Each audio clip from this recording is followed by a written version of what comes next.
नमस्कार। शुरुआत करते हैं बड़ी खबर के साथ जो लखनऊ से है। पेंशन बांटेंगे सीएम योगी। वृद्धावस्था पेंशन योजना के तहत बड़ा कार्यक्रम आयोजित किया जा रहा है। 55.77 लाख लाभार्थियों को पैसे ट्रांसफर किए जाएंगे। पेंशन के 836 करोड़ रुपए से ज्यादा की रकम होगी जो कि ट्रांसफर की जाएगी। लाभार्थियों से संवाद भी करेंगे सीएम योगी। सीएम आवास पर 11 बजे कार्यक्रम का आयोजन किया गया है जिसमें 55 लाख से ज्यादा लाभार्थियों को सीधे तौर पर पेंशन ट्रांसफर की जाएगी उनके खाते में, और ये रकम 836 करोड़ रुपए से ज्यादा है। 11 बजे सीएम आवास पर यह कार्यक्रम आयोजित किया गया है। वृद्धावस्था पेंशन योजना के तहत आज 55 लाख से ज्यादा बुजुर्गों को उनके खाते में सीधे तौर पर पेंशन की रकम मिलेगी। ग्रेटर नोएडा में 3 साल पहले हुए ट्रिपल मर्डर का खुलासा हुआ है जिसमें एक शख्स ने हैवानियत की सारी हदें पार करते हुए अपनी पत्नी और 2 मासूम बच्चों की हत्या कर तीनों शवों को घर के बेसमेंट में दफना दिया। आरोपी ने बड़ी ही चालाकी से खुद को भी सरकारी रिकॉर्ड में मृत घोषित करवा दिया, लेकिन 3 साल बाद कासगंज पुलिस ने आरोपी को गिरफ्तार किया तो सारे भेद खुल गए। आरोपी की निशानदेही पर घर में खुदाई हुई और 3 कंकाल बरामद किए गए। जानकारी के मुताबिक आरोपी एक महिला पुलिसकर्मी के प्यार में पड़ गया था और इसी चक्कर में उसने अपना पूरा परिवार खत्म कर दिया।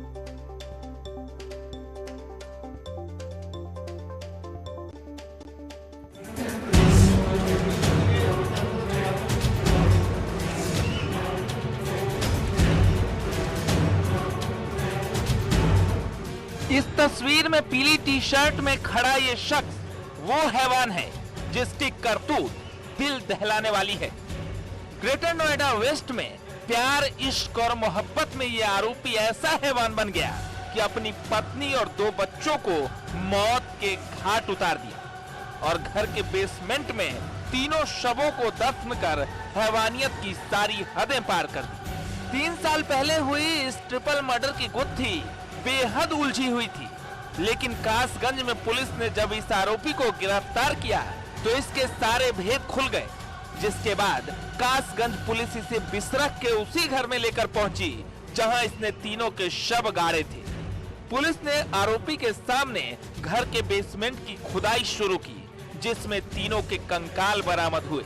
जानकारी के मुताबिक बिसरख थाना के चिपियाना बुर्ज गांव की पंच विहार कॉलोनी में रहने वाले हत्या के आरोपी राकेश की शादी 2012 में एटा में रहने वाली महिला रत्नेश के साथ हुई थी, लेकिन राकेश का प्रेम प्रसंग गांव में रहने वाली दूसरी लड़की से चल रहा था जो 2015 में पुलिस में कांस्टेबल पद पर तैनात हुई थी। जब प्रेमिका ने शादी का दबाव बनाया तो राकेश ने 14 फरवरी 2018 को अपनी पत्नी रत्नेश और दोनों बच्चों 3 साल के अर्पित और 2 साल की अवनी को मार डाला और उनके शवों को घर के बेसमेंट में दफना दिया। किसी को पता न चले इसलिए उसके ऊपर सीमेंट की दीवार भी बना दी। इस अपराध में पुलिस से रिटायर्ड राकेश के पिता बनवारी लाल, मां इंदुमती, भाई राजीव और प्रवेश भी शामिल थे। राकेश इन हत्याओं के बाद अपनी पहचान छुपाकर प्रेमिका के साथ रहने लगा। उसे डर था कि कहीं उसकी पहचान उजागर न हो जाए, इसलिए उसने एक और हत्या की साजिश रची और 25 अप्रैल 2021 को अपने दोस्त का मर्डर कर दिया। उसके शव को बुरी तरह कुचल दिया ताकि उसकी पहचान न हो सके। इसके बाद अपना आधार कार्ड और LIC के पेपर उसके जेब में रख दिए ताकि पुलिस को ये लगे कि उसकी हत्या हुई है। जब कासगंज की ढोलना पुलिस ने हत्या की जांच शुरू की तो शक की सुई राकेश तक जा पहुंची और जब पुलिस ने सख्ती से पूछताछ की तो उसने अपनी पत्नी और दोनों बच्चों की हत्या का राज उगल दिया। ग्रेटर नोएडा से हिमांशु शुक्ला की रिपोर्ट। और ग्रेटर नोएडा से हमारे सहयोगी हिमांशु इस वक्त हमारे साथ जुड़ चुके हैं और कासगंज से अजेंद्र भी हमारे साथ हैं। हिमांशु, विस्तार से बताइए कैसे हुआ इस पूरे केस का खुलासा। बता दें कि इस आरोपी ने जिसने कल कासगंज पुलिस को बताया कि उसने अपने एक तरफा प्रेम में जो पुलिसकर्मी महिला थी उसके प्रेम में जो है अपने बच्चे और अपनी पत्नी की हत्या की और उसके बाद अपने आप की भी हत्या की जो है एक FIR दर्ज कराई और उसके बाद जब उसकी जांच शुरू हुई, पुलिस ने जांच शुरू की, तो उस जांच में ये निकला कि ये युवक जो है वो मृतक नहीं है, बल्कि इसने अपनी खुद की मरने की गलत सूचना दी और एफआईआर दर्ज कराई और पुलिस को भ्रमित करने की।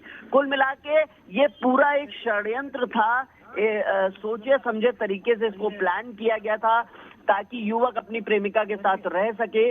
लेकिन जांच की सुई जब इस युवक पर पड़ी तो सारा खुलासा एक के बाद होता गया और ये एक बड़ा मामला सामने आया है। कल देर रात तक कासगंज की पुलिस और बिसरख थाने की पुलिस जो है वो मौके पर मौजूद थी। ये चिपियाना गांव है ग्रेटर नोएडा में, यहीं पर दोनों जिलों की जो पुलिस थी वो तैनात थी, फॉरेंसिक टीम के लोग थे और फिलहाल जो है कंकाल वो लोग यहाँ से ले गए, अब जांच की जाएगी और इसकी निशानदेही पर खुदाई हुई, कई घंटों तक खुदाई चली और क्योंकि वहां पर प्रॉपर तरीके से उसे पाट दिया गया था, वहां पर सीमेंटेड स्लेब की गई थी ताकि किसी को शक ना हो। और सबसे बड़ी बात, इनके पिता जो आरोपी हैं, इनके पिता जो है खुद एक पुलिस अधिकारी रहे हैं, उनकी भी इसमें भूमिका है।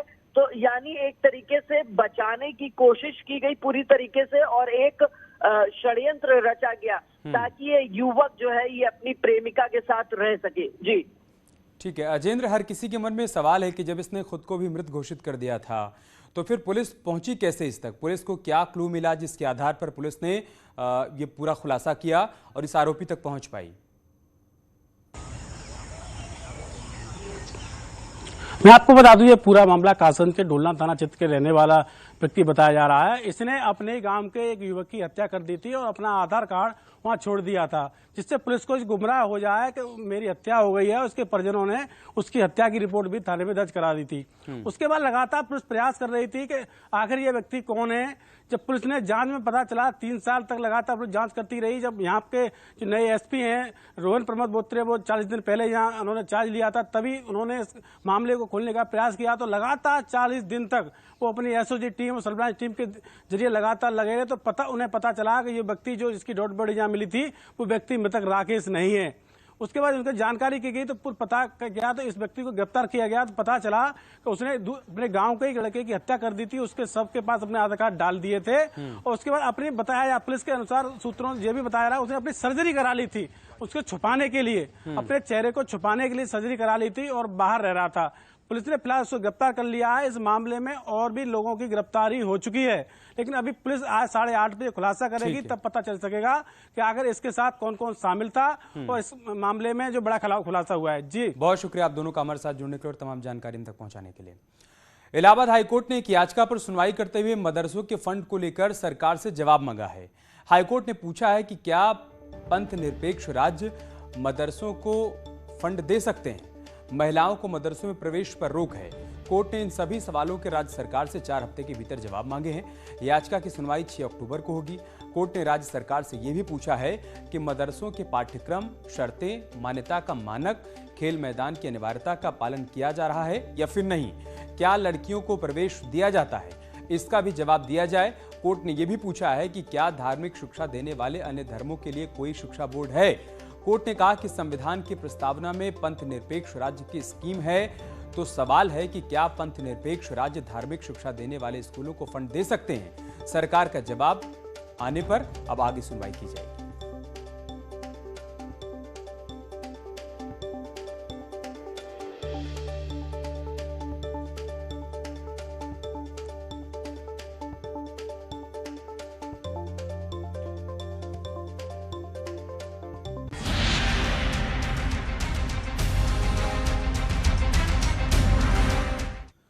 और बात करते एक और बड़ी खबर की। इलाहाबाद हाईकोर्ट ने गाय को राष्ट्रीय पशु घोषित करने का सुझाव दिया है।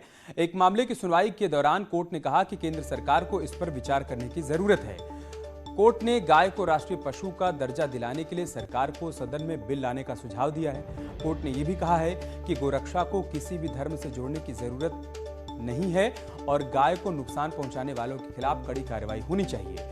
जज ने जोर देकर कहा कि जब तक देश में गायों को सुरक्षित नहीं किया जाता है, देश की तरक्की भी अधूरी रह जाएगी। कोर्ट ने यह भी कहा कि जब गाय का कल्याण होगा तभी देश का भी कल्याण होगा। अदालत ने कहा कि हम जब भी अपनी संस्कृति भूले तब तब विदेशी ताकतों ने हम पर आक्रमण किया, हमें गुलाम बनाया। इलाहाबाद हाईकोर्ट ने यह भी कहा कि अफगानिस्तान पर तालिबान के आक्रमण और कब्जे को भी नहीं भूलना चाहिए।